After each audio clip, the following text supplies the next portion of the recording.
Hi friends, मैं अभिषेक आपका फिर से अपने इस YouTube channel the mega classes में स्वागत करता हूं। आज हम आरबीआई के बारे में परीक्षा उपयोगी दृष्टिकोण से समझेंगे। आरबीआई आपने सुना होगा समाचार पत्रों में, बहुत तरह से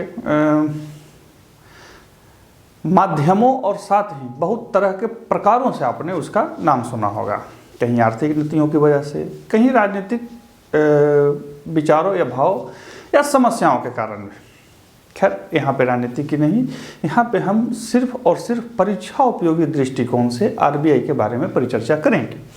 यह कब गठित हुआ, क्यों गठित हुआ, वर्तमान में यह क्या कार्य करता है और इसके कार्य कैसे हमारे देश के नीतियों को प्रभावित करते हैं। वो कौन कौन सी नीतियाँ हैं जो आरबीआई बनाता है और इससे संबंधित परीक्षाओं में प्रश्न कैसे पूछे जाते हैं, इसी परिप्रेक्ष्य में हमने ये वीडियो रखा है। तो आइए ज़्यादा समय नहीं नष्ट करते हुए हम एक नज़र इसे देख लेते हैं। ये कुछ ऐसे प्रमुख तथ्य हैं जो आपको जानना बहुत ज़रूरी है और साथ ही इसी प्रकार से, ऐसे तो मैं पूरा ये नहीं कह सकता हूँ कि इसी प्रकार से, लेकिन अमूमन जो अभी तक परीक्षाओं में प्रश्न पूछे गए हैं वो इसी प्रकार से रहे हैं और इन्हीं चीज़ों की जानकारी आपको अवश्य होनी चाहिए ताकि परीक्षाओं में कोई दिक्कत भी नहीं हो।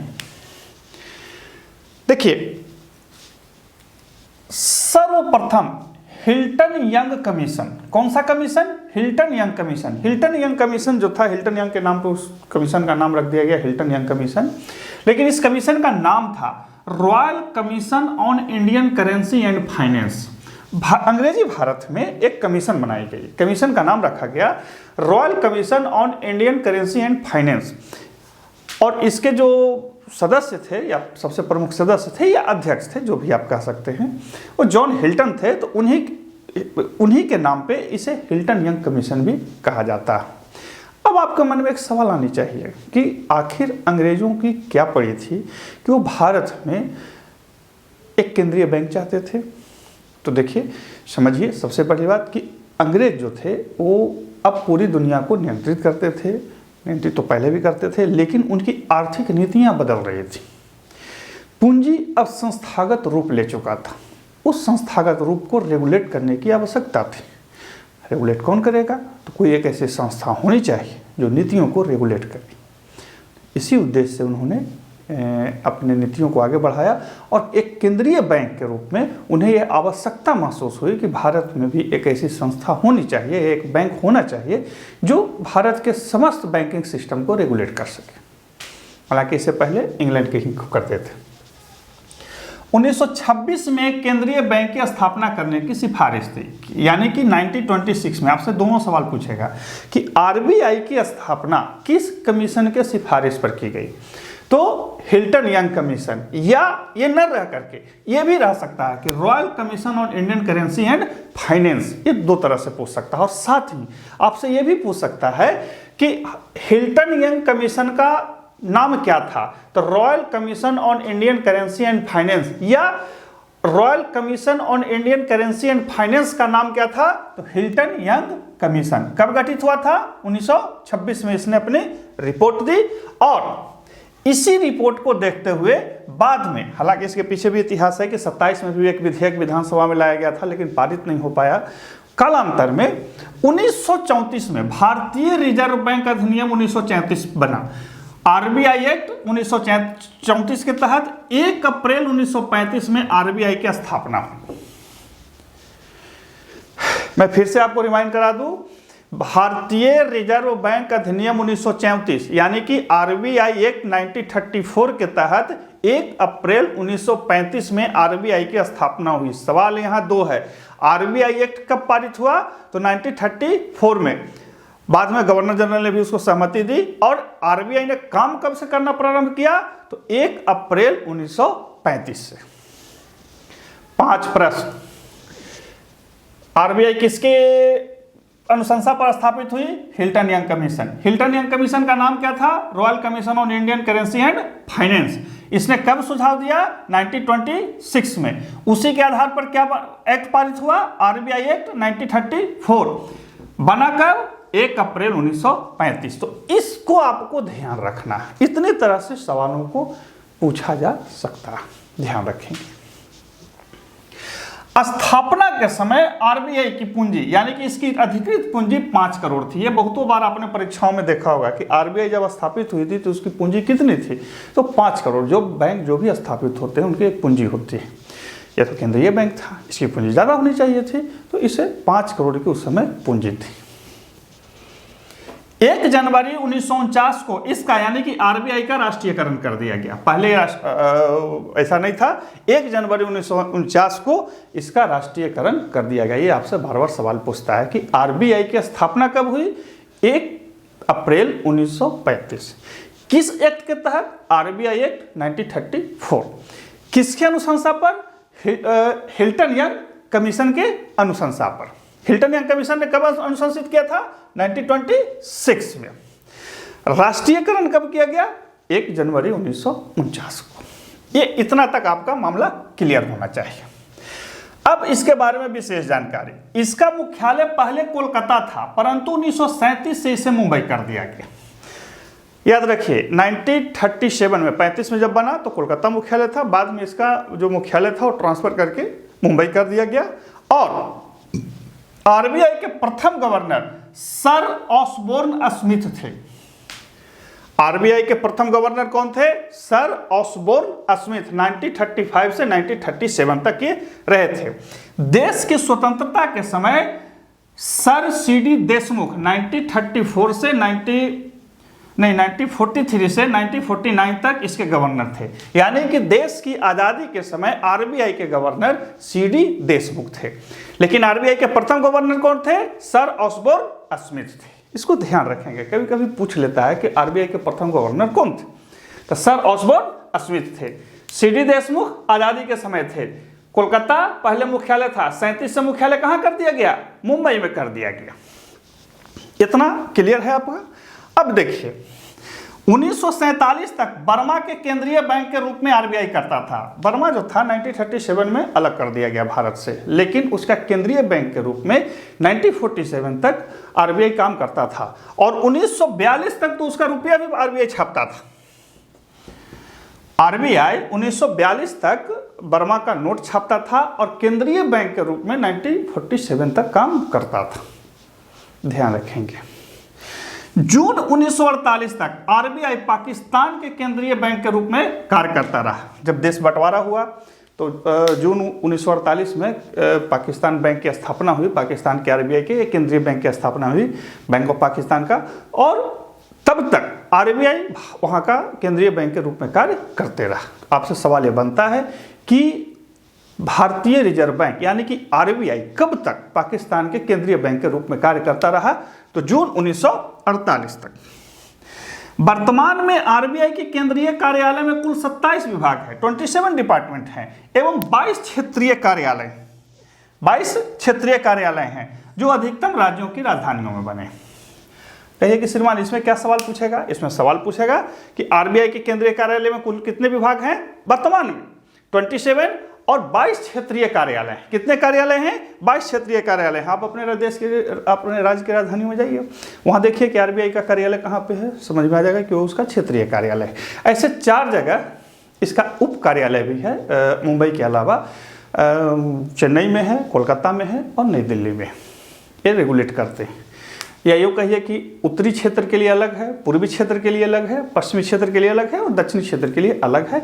और ये जो है यही सब के सब 22 को कंट्रोल करते हैं। तो इस प्रकार से आरबीआई के बारे में ये प्रमुख वैसे तथ्य थे जिनसे परीक्षाओं में आपसे प्रश्न पूछा जाता है। आप एक नज़र देख सकते हैं, आपको आती है तो कोई बात नहीं, नहीं आती है तो नोट कर सकते हैं। मैंने बोल के भी लिख दिया। अब होता है कि आरबीआई करती क्या है, इसके मुख्य कार्य क्या हैं, इनके मुख्य कार्य कैसे हम पर प्रभावित करते हैं और यहाँ से प्रश्न क्या क्या बनता है, देखते हैं एक नज़र उसको भी। पहले एक नज़र इसे आप देख लें।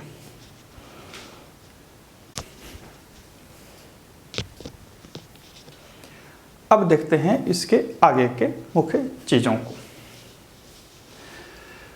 देखिए आरबीआई की संरचना, स्ट्रक्चर ऑफ आरबीआई। अब जब आरबीआई है गठित हुई बनी तो इसको गवर्निंग बॉडी कैसी होगी, इसे कौन लोग चलाएंगे, किस प्रकार चलाएंगे, जो लोग चलाने वाले होंगे उसमें किन किन लोगों के प्रतिनिधि होंगे।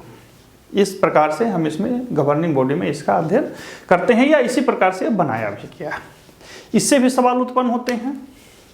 तो देखिए, सामान्य रूप से आरबीआई के प्रबंधन एवं निदेशन केंद्रीय वाला में का कार्य 20 सदस्यों का एक केंद्रीय निदेशक बोर्ड द्वारा होता है। अब आपसे सवाल पूछेगा कि आरबीआई के केंद्रीय बोर्ड में कुल कितने सदस्य होते हैं, तो 20 सदस्य होते हैं, और वही 20 सदस्य आरबीआई को चलाते हैं। क्लियर? 20 सदस्यों का केंद्रीय बोर्ड होता है। अब इस बोर्ड में ध्यान दीजिएगा कि एक गवर्नर होता है, आरबीआई का गवर्नर। मैंने पहला गवर्नर बताया, आजादी के समय गवर्नर बताया। करंट में जब आप वीडियो देख रहे हैं तो आप सर्च करके बताइएगा कि वर्तमान में आरबीआई के गवर्नर कौन है। करंट क्लियर हो जाएगा, परीक्षाओं में पूछता भी है, ध्यान रखेंगे। इसके अलावा एक गवर्नर के अलावा 4 डिप्टी गवर्नर भी होते हैं। कितने होते हैं? 4 डिप्टी गवर्नर होता है।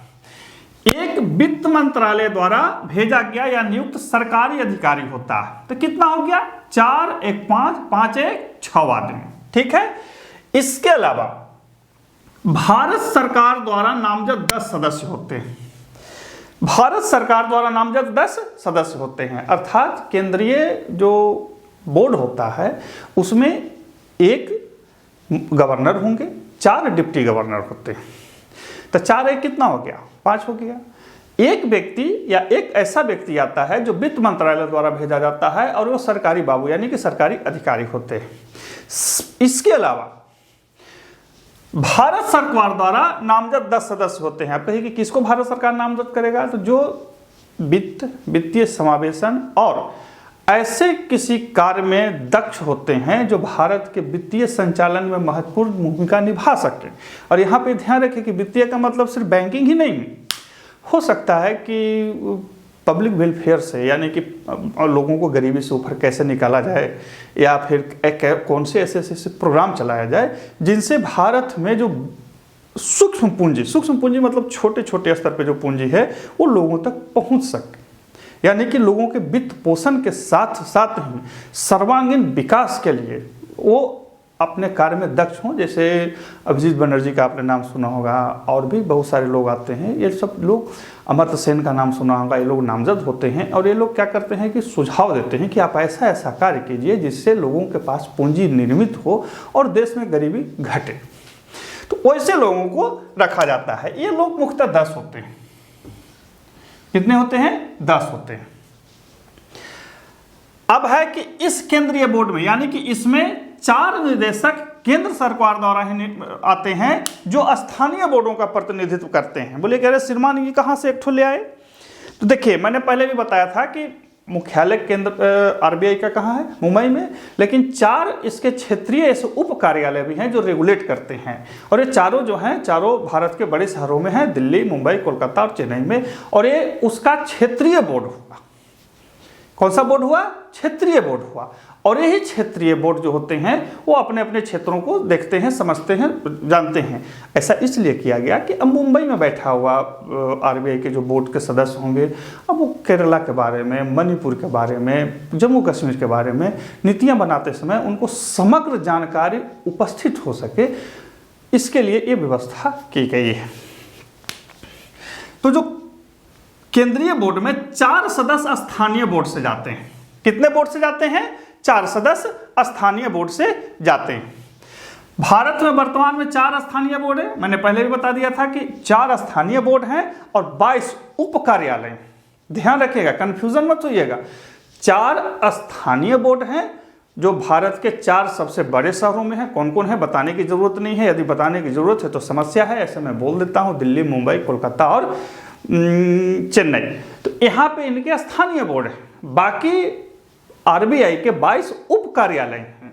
और ये स्थानीय बोर्ड में कुल 5 सदस्य होते हैं। कितने सदस्य होते हैं? 5 सदस्य। आरबीआई के जो स्थानीय बोर्ड, यानी कि 4 बड़े बड़े शहरों में जो स्थानीय बोर्ड है उनमें 5 सदस्य होते हैं। और यही स्थानीय बोर्ड को क्या कहते हैं आपको, प्रतिनिधित्व करने के लिए केंद्रीय बोर्ड में 4 सदस्य नियुक्त किए जाते हैं, मतलब सबसे एक ठो, और उनकी नियुक्ति केंद्र सरकार द्वारा होती है। बात समझ रहे हैं? कंफ्यूज नहीं होना है। अब देखिए जो 20 का बोर्ड है वो कैसे बनेगा, मैं आपको बता देता हूं। 1 गवर्नर, 4 उप गवर्नर, 1 वित्त मंत्री का आदमी, 4 को निदेशक बोर्ड से, तो कितना हुआ? 4 1 5, 5 1 6, 6 4 10, शेष 10 को केंद्र सरकार द्वारा नामित आदमी होंगे। 20 आदमी हुए? नहीं हुए। इस तरह से 20 आदमी बन गया। इन सबका जो कार्यकाल होता है लगभग 4 वर्षों का होता है। कितने का होता है? 4 वर्ष। लगभग मैंने इसलिए बोला कि अब किसी को पहले भी बुलाया जा सकता है, किसी को एक्सटेंशन भी दिया जा सकता है, लेकिन इनका जो कार्यकाल होता है अधिकृत रूप से वो 4 साल का होता है। कितने साल का होता है? 4 साल का होता है। वर्तमान में 4 स्थानीय बोर्ड हैं, इनमें 5 सदस्य होते हैं। सभी का कार्यकाल कितने वर्षों का होता है? 4 वर्ष का होता है। ये भी आपसे पूछ सकता है कि इनका जो कार्यकाल होता है कितने वर्ष का होता है, तो 4 साल का होता है। इसको ध्यान रखेंगे। 20 सदस्य होते हैं केंद्रीय बोर्ड में, और यही केंद्रीय बोर्ड पूरे आरबीआई को चलाने के लिए जिम्मेदार होता है, या यूं कहिए कि हमारे पूरे वित्तीय बैंकिंग सिस्टम को यही 20 आदमी चलाते हैं। कितनी बड़ी बात है। 140 करोड़ की आबादी और 20 आदमी इसको रेगुलेट करते हैं। सोचिए कितनी बड़ी बात है। अब है कार्य। कार्य का मतलब कि ये क्या कार्य करेंगे। इसके कार्यों में जो शामिल होता है वो सबसे महत्वपूर्ण होता है मौद्रिक नीति। भारत में मुद्रा संबंधित समस्त नीतियां आरबीआई ही बनाती है। खैर, इसके कार्यों को 2 भागों में बांटा गया है। पहला इसका मुख्य कार्य है और दूसरा इसका विकासपरक कार्य है। विकासपरक कार्य वैसे कार्य होते हैं जिसमें आरबीआई देश में वित्त प्रणाली, मुद्रा प्रणाली एवं मौद्रिक एवं वित्तीय दोनों प्रणालियों का विश्लेषण करता है, उसको इस प्रकार से रेगुलेट करता है कि समस्त जो धन है वो आम जनता तक पहुंच सके, और साथ ही भारत में बहुआयामी गरीबी से निपटा जा सके। गरीबी बहुत तरह की होती है, इसमें जो सबसे महत्वपूर्ण है वो बहुआयामी गरीबी होती है, उससे निपटना होता है। हालांकि इस चीज़ को आप आर्थिक क्षेत्र में अलग अलग तरीकों से पढ़ सकते हैं, लेकिन खैर हमारा उद्देश्य नहीं है। हमारा वर्तमान में उद्देश्य यहाँ पे है कि हम आरबीआई की उन चीज़ों को पढ़ें, उन तथ्यों को जानें जिनसे परीक्षाओं में प्रश्न पूछे जाते हैं। तो आरबीआई के निम्न मुख्य कार्य: पहला, मुद्रा निर्गमन एवं मुद्रा भंडार का प्रबंधन। एकदम सीधा, मुद्रा निर्गमन एवं मुद्रा भंडार का प्रबंधन। भारत में नोट छापने का, 1 रुपया से ऊपर का जो भी नोट छापे जाते हैं वो आरबीआई के अंदर ही छापे जाते हैं, और साथ ही उनका प्रबंधन भी आरबीआई के द्वारा ही किए जाते हैं। 1 रुपया के ऊपर का, नीचे का नहीं, 1 रुपया से ऊपर के जितने भी नोट होते हैं उसका प्रबंधन, निर्गमन यानी कि छापने की जो स्थिति है, ये सारा चीज आरबीआई ही करती है। बात समझ रहे हैं। दूसरा जो इसका कार्य है वो सरकारों यानी कि केंद्र सरकार एवं राज्य सरकार के बैंकर के रूप में कार्य करता है। आरबीआई केंद्र सरकार एवं राज्य सरकार दोनों सरकारों के बैंकर के रूप में कार्य करता है। आपसे अब सवाल पूछेगा कि केंद्र सरकार का बैंक कौन होता है, तो आरबीआई। राज्य सरकार का बैंक कौन होता है, आरबीआई। और तीसरा जो है कि बैंकों के बैंक के रूप में। ये बैंकों के बैंक के रूप का क्या मतलब हुआ, भारत में जितने भी बैंक होंगे उन सबको रेगुलेट, उन सबको कितना क्या कैसे करना है, ये सारा निर्धारण कौन करता है, आरबीआई करती है। बैंक आपको कितना ब्याज देंगे, किस दर से लोन देंगे, किस दर से वो आपसे वापसी लेंगे, टर्म एंड कंडीशन क्या होंगी, ये सारे चीज़ें आरबीआई तय करती है, और उसी आधार पे ये सारे बैंक जो होते हैं कार्य करते हैं। समझ रहे? तो ये 3 चीज होते हैं। फिर है विकास परक कार्यों में क्या क्या है, वित्त प्रणाली का विकास, वित्त प्रणाली का आधुनिकीकरण, वित्त बाजार का विनियमन एवं साख नियंत्रण, और मौद्रिक एवं वित्तीय तथ्यों का संग्रह, विश्लेषण एवं प्रकाशन। यानी कि भारत में मौद्रिक एवं वित्तीयों से संबंधित जो भी तथ्य होंगे उनको विश्लेषित करेगा। पहले तो संग्रहित करेगा, फिर विश्लेषित करेगा, और फिर उसको प्रकाशित करेगा, ताकि लोग देख सकें कि क्या क्या स्थिति हो रही है, क्या क्या कार्य हो रहे हैं, कैसे हो रहे हैं। अब यहाँ पे ध्यान रखना है आपको कि आरबीआई के मुख्य कार्यों में नहीं शामिल है, इस तरह से आपसे प्रश्न पूछा जाता है। इसके अलावा विकास कार्य जो कार्य है इसको थोड़ा सा ध्यान रखना। हालांकि नवोन्मेषण, आधुनिकीकरण, ये सब चीज़ें इसी में आती हैं, लेकिन खैर आपको एक चीज़ों को सिर्फ ध्यान रखना। पूछता है आरबीआई इसका सवाल कैसे, बैंकों का बैंक के रूप में किसे जाना जाता है, आरबीआई होता है। सरकार का बैंक कौन होता है, आरबीआई होता है। राज्य सरकार का भी बैंक कौन होगा, आरबीआई होता है। देखिए, राज्य सरकारों और केंद्र सरकार को ये सारी चीज़ें उपलब्ध कराती हैं, उनको विश्लेषण उपलब्ध कराता है, उन्हें सलाह देता है और साथ ही उनके लिए सारे चीज़ों को रेगुलेट करता है। तो ये इसका मुख्य कार्य हुआ। अब हम इसके कार्यों को अलग अलग रूपों में देखते हैं। एक नज़र और इसके कुछ कार्यों को देख लिया जाए। इसी से संबंधित कुछ प्रश्नों को पूछा जाता है। हालांकि ये पीसीएस की परीक्षाओं में ज़्यादा पूछे जाते हैं। ग्रुप सी और ग्रुप डी की परीक्षाओं में जो मैंने पहले बताया, स्थापना कब हुई, राष्ट्रीयकरण कब हुआ, पाकिस्तान के लिए कब तक काम किया, बर्मा के लिए कब तक काम किया, पहले गवर्नर कौन थे, बाद में गवर्नर, आज़ादी के समय गवर्नर कौन थे, ये पूछा जाता है। मैं फिर से रिमाइंड करूँ कि वर्तमान में जब आप वीडियो देख रहे हैं तब आरबीआई के गवर्नर कौन है, इसे नोट कर लें ताकि परीक्षाओं में जब आपसे पूछे करंट में तो गलती ना हो। इसके अलावा जो बताया कि आरबीआई क्या करती है वो ज़्यादा महत्वपूर्ण होता है कि आरबीआई के कार्यों में क्या शामिल नहीं है, इस तरह से परीक्षाओं में पूछ लेता है। इसके अन्य कार्यों में क्या क्या है, तो विदेशी विनिमय पर नियंत्रण, फॉरेन एक्सचेंज पे नियंत्रण रखता है। अर्थात हमारे देश में जो फॉरेन एक्सचेंज संबंधी सारे मामले हैं उस पर आरबीआई का नियंत्रण होता है, कोई दूसरा नहीं करता है। वो आपसे पूछ लेगा कि फॉरेन एक्सचेंज पे नियंत्रण किसका होता है, वो आप मार लीजिएगा गलत सलत, नहीं, आरबीआई का होता है। ध्यान रखिएगा, संस्थाओं का नाम लिखा रहेगा, आरबीआई, वित्त मंत्रालय, भारत सरकार, ये वो करके, तो आपको ध्यान रखना है कि आरबीआई इसका आंसर होगा। राष्ट्र के लिए मौद्रिक नीति बनाना। मौद्रिक नीति का मतलब होता है कि मैंने पहले वाला में भी लिखा था मौद्रिक नीति। मौद्रिक नीति का तात्पर्य होता है कि मुद्रा किसके पास रहेगी। बैंक जो होंगे वो मुद्रा को जब रेगुलेट करेंगे तो किस दर से करेंगे, मार्केट में यानी कि बाजार में लिक्विडिटी यानी कि तरलता यानी कि पैसे की जो उपस्थिति है कितनी होगी। कभी आपने देखा होगा कि बैंक बहुत सस्ते दर पर लोन देते हैं, कभी महंगे दर पर देते हैं। बैंक पकड़ पकड़ के आपको पर्सनल लोन देगा, होम लोन देगा, लेकिन बाकी लोन के बारे में बोलेगा भैया ये थोड़ा सा ज़्यादा महंगा है, ये है वो है। तो ये सब नीतियाँ कौन बनाता है, क्या बैंक बनाते हैं, नहीं, ये सब आरबीआई बनाता है। आरबीआई चाहता है कि मार्केट में कब कितना पैसा रहे और इस मौद्रिक नीति से ही आपकी मुद्रास्फीति प्रभावित होती है। जब मार्केट में पैसा कम हो जाता है तो आरबीआई ऐसे प्रावधान करता है कि मार्केट में पैसा उपस्थित हो, आए, ताकि लोग जो हैं क्रय को बढ़ाएं। जब मार्केट में पैसा बहुत ज़्यादा हो जाती है तो आरबीआई उसे चूस लेता है, खींच लेता है। कैसे खींचता है, उसके लिए कुछ नियम होते हैं। कौन कौन होते हैं, CRR, SLR, RR, RRR, repo rate, reverse repo rate, तरलता अनुपात, संवेदित तरलता अनुपात, ये सब उसकी कुछ नीतियां होती हैं। हालांकि यहाँ पे मैं उन चीज़ों को नहीं बता रहा हूँ, उसके लिए हमने अलग वीडियो रखा है ताकि कन्फ्यूज़न नहीं हो। अर्थव्यवस्था को पढ़ते समय जब आप प्रारंभिक रूप से पढ़ रहे हैं तो एक एक चीज़ों को ध्यान से समझना पड़ता है।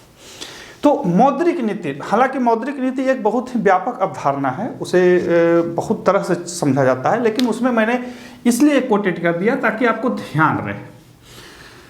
तीसरा जो इसका सबसे महत्वपूर्ण कार्य अन्य कार्यों में है, अंतर्राष्ट्रीय मुद्रा कोष में भारत सरकार का प्रतिनिधित्व। अब आपसे सवाल पूछेगा कि आईएमएफ में भारत सरकार का प्रतिनिधित्व कौन करता है, तो रिजर्व बैंक करेगा, या रिजर्व बैंक के द्वारा जो भी प्रतिनिधि भेजे जाते हैं वही भारत सरकार का प्रतिनिधित्व करते हैं। मूल्यवान वस्तुओं का क्रय विक्रय।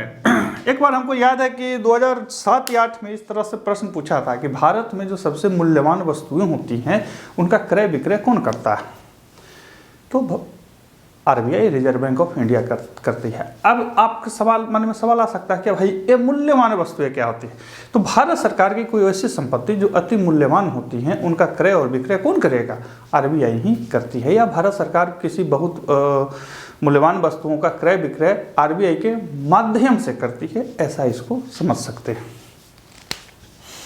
अब है कि आरबीआई कुछ नोट छापता है, कुछ प्रतिभूतियां छापता है और कुछ बॉन्ड भी छापते हैं, देखे होंगे। तो ये कहाँ छपते हैं, इसके लिए हमने लिख रखा है, आपने पढ़ा भी होगा इंडिया सिक्योरिटी प्रेस कहाँ है? नासिक, महाराष्ट्र में। सिक्योरिटी प्रिंटिंग प्रेस कहाँ है? आंध्र प्रदेश, हैदराबाद में। करेंसी प्रेस नोट नासिक, यानी कि इंडिया सिक्योरिटी प्रेस और करेंसी प्रेस नोट दोनों कहाँ है? नासिक में। बैंक नोट प्रेस कहाँ है? देवास, मध्य प्रदेश में। सिक्योरिटी पेपर मिल कहाँ है? होशंगाबाद, मध्य प्रदेश में। ये आपसे सबसे ज्यादा जो परीक्षाओं में पूछा जाता है ये यहाँ पे है। इंडिया सिक्योरिटी प्रेस नासिक में, सिक्योरिटी प्रिंटिंग प्रेस हैदराबाद में, करेंसी प्रेस नोट नासिक में पैसा छापा जाता है जी, बैंक नोट प्रेस देवास में, सिक्योरिटी पेपर मिल होशंगाबाद में। आरबीआई जो है रुपया पैसा के साथ साथ बहुत सारे बॉन्ड भी छापती है। वो जो बॉन्ड होते हैं वो कागज़ के रूप में होते हैं। आपने वर्तमान में मतलब अभी में एक घोटाले का नाम सुना होगा या मूवी भी देखी होगी, अब्दुल करीम तेलगी घोटाला कैसे किया गया था, आप उसको देख सकते हैं, समझ सकते हैं, पढ़ सकते हैं। वो इन्हीं सब चीज़ों में किया गया था। हालांकि मेरा यहाँ पे बताने का उद्देश्य ये नहीं है कि क्या था, कैसे था, किस प्रकार सा था, सिर्फ आपको समझ में लाने का उद्देश्य था। तो आपसे ये पूछेगा कि इंडिया सिक्योरिटी प्रेस कहाँ है, तो नासिक में याद रखेंगे। सिक्योरिटी प्रिंटिंग प्रेस कहाँ है? हैदराबाद में है। करेंसी प्रेस नोट कहाँ है? नासिक में है। बैंक नोट प्रेस कहाँ है? तो देवास में है। सिक्योरिटी पेपर मिल होशंगाबाद में। तो इस तरह से भारत में आरबीआई अपने कार्यों को करती है। इस वीडियो में हमने उसके गठन, गवर्निंग बॉडी, कार्य को बताया है। हालांकि मैं बता दूं कि यह सिर्फ और सिर्फ प्रारंभिक परीक्षा के दृष्टिकोण से हमने इसको रखा। अब इसमें एक एक चीज का मान के चलिए कि मौद्रिक नीति है। मौद्रिक नीति में 1 घंटे का एक वीडियो चलाएगा, तो हमने उसको अलग अलग सबको अलग अलग रखा है ताकि पढ़ने में समझने में कन्फ्यूजन नहीं हो। तो आपको हमने इस वीडियो में आरबीआई गठन, गवर्निंग बॉडी और वो क्या कार्य करती है, इनकी चीज़ों के बारे में बताया। आशा है वीडियो आपको अच्छी लगी होगी। अच्छी लगे तो लाइक शेयर जरूर कीजिएगा, और यदि कहीं पर समस्या हो, कन्फ्यूजन हो, दिक्कत हो तो कमेंट कर सकते हैं। फिर मिलते हैं अगले वीडियो में, तब तक के लिए नमस्कार।